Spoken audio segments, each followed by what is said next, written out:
하나님은 아브라함과의 맺으신 언약을 기억하시고 그 후손의 하나님이 되기를 원하셨습니다. 오늘 본문의 말씀은 하나님께서 그 백성들, 아브라함의 후손들을 그 인큐베이터, 마치 애굽에서 인큐베이터와 같이 그들의 생육하고 번성하게 만드셨습니다. 그리고 한 민족을 만드신 하나님이 이제 그들의 하나님이 되기 위해서 언약 백성으로 이끌어내기 위해서 출애굽을 친히 인도해 주셨습니다. 그리고 언약을 맺을 수 있도록 이제 시내산까지 그들을 인도해 내셨습니다. 그러더니 이제 하나님이 모세를 부르셨습니다. 그리고 모세를 통해서 내 백성들과 언약을 이제 이어같이 맺기를 원한다라는 말씀을 주시는 이 장면들을 우리는 지금 만나고 있습니다. 언약의 내용은 아주 간단합니다. 하나님은 이스라엘의 하나님이 되시고 이스라엘은 하나님의 이 백성이 되는 것입니다. 이스라엘 백성이 언약 백성이 되었기 때문에 이제 하나님께서는 말씀하시는 그 하나님의 율법을 지켜내야 됩니다. 그리고 하나님께서는 당신의 언약 백성이 된 이스라엘을 끝까지 지켜주시는 이제 그 하나님이 되십니다. 이것이 바로 언약의 핵심입니다. 오늘 본문의 말씀은 여러 가지 말씀이지만 제가 아주 간단하게 하나님께서 우리를 어떻게 돌보시는가, 우리가 언약의 백성이 되었는데 우리를 어떻게 하나님이 이끄시는가에 대한 말씀을 오늘 좀 나누고자 합니다. 첫째, 하나님이 우리를 어떻게 인도하시는가? 하나님은 우리를 보호해 주시기를 원하십니다. 20절 말씀해 보시니까 내가 사자를 내 앞서 보내어 길에서 너를 보호하여 너를 내가 예비한 곳에 이르게 하리니. 이스라엘 백성들이 가야 할 길은 아직도 멀고 많이 남았습니다. 그들은 이제 잠깐 왔어요. 광야 길 아직 맛보지 못했습니다. 특별히 그들이 가야 할 길은 광야지요. 제가 이스라엘 그리고 가나안 그 땅, 이 지경을 찾아갔을 때 광야 땅을 밟았을 때 숨이 탁 막히면서 제가 눈물이 핑 돌았다고 얘기했어요. 진짜 그냥 엄청난 그 뜨거운 열기가 팍 느껴지는데 그냥 거기에 단 1분도 그냥 서 있는 게 힘들어요.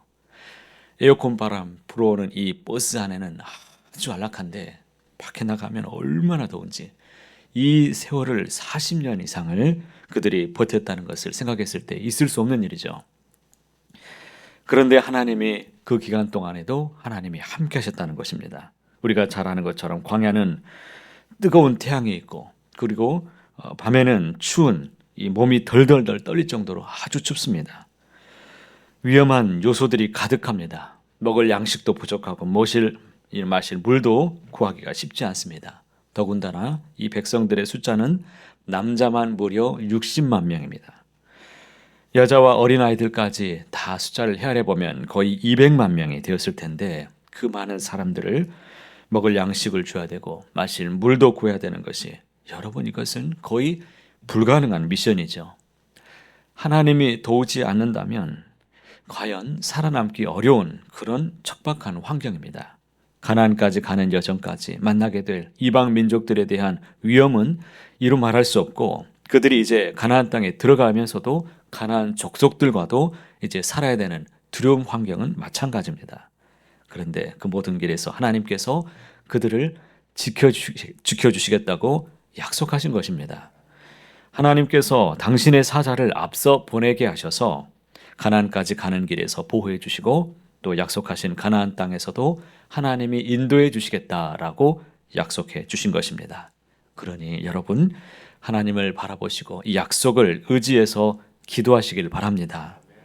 하나님은 우리를 사랑하셔서 독생자 예수 그리스도 주님을 우리에게 보내어 주셨습니다. 그리고 성령님도 우리에게 보내어 주셨습니다. 우리가 성령을 의지해서 이 시간 더욱 뜨겁게 하나님을 의지함으로 기도하시길 바랍니다. 두 번째로 하나님이 어떻게 그들을 인도하시는가 보십시오. 21절과 22절에 있는 말씀입니다. 너희는 삼가 그의 목소리를 청종하고 그를 노엽게 하지 말라. 그가 너희의 허물을 용서하지 아니할 것은 내 이름이 그에게 있음이니라. 내가 그의 목소리를 잘 청종하고 내 모든 말대로 행하면 내가 내 원수에게 원수가 되고 내 대적에게 대적이 될지라. 대적을 하나님께서 대적해 주시겠다라고 약속하시죠. 이스라엘 백성들이 가나안에 이르기까지 가는 길목에서 그들이 이제 해야 될 일이 있습니다. 반드시 하나님의 말씀을 듣고 그 말씀에 순종하는 것입니다. 하나님의 말씀에 순종하여 그 말씀에 따라가 살아가게 되면 하나님께서 그들이 가는 길목에서 만나게 되는 원수와 친히 싸워주시고 대적들에게 친히 대적해 주신다라고 약속하신 것입니다. 그래서 하나님께서 그들을 대신해서 싸워주시기 때문에 그들이 가는 길에는 언제나 승리가 있을 뿐이었습니다. 왜 그렇습니까? 이것이 하나님께서 이스라엘과 맺으신 언약이기 때문입니다.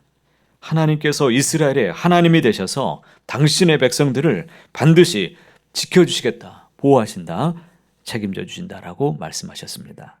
마치 자신의 아들이 고통 가운데 있을 때 아버지가 온 힘을 다해서 아들을 그 고통에서 건져내신 것처럼 하나님께서는 이스라엘의 아버지가 되셔서 그들이 어려움을 겪을 때 그 어려움에서 그들을 건져 주시는 것입니다.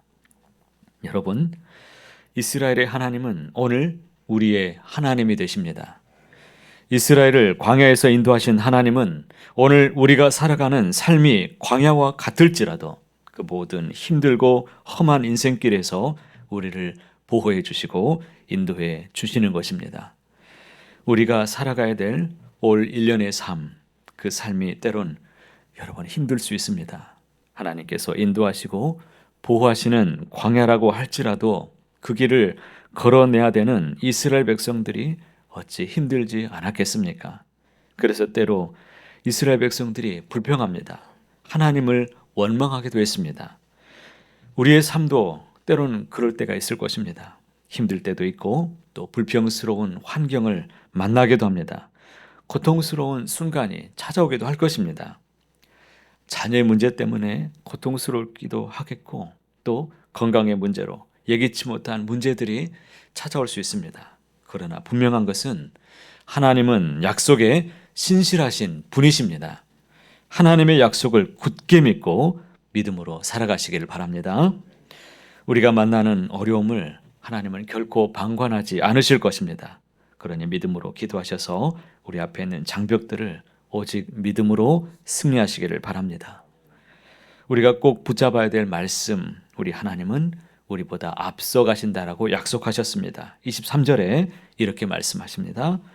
내 사자가 내 앞서 가서 너를 아모리 사람과 헷 사람과 브리스 사람과 가나안 사람, 히위 사람과 여부스 사람에게로 인도하고 나는 그들을 끊으리니.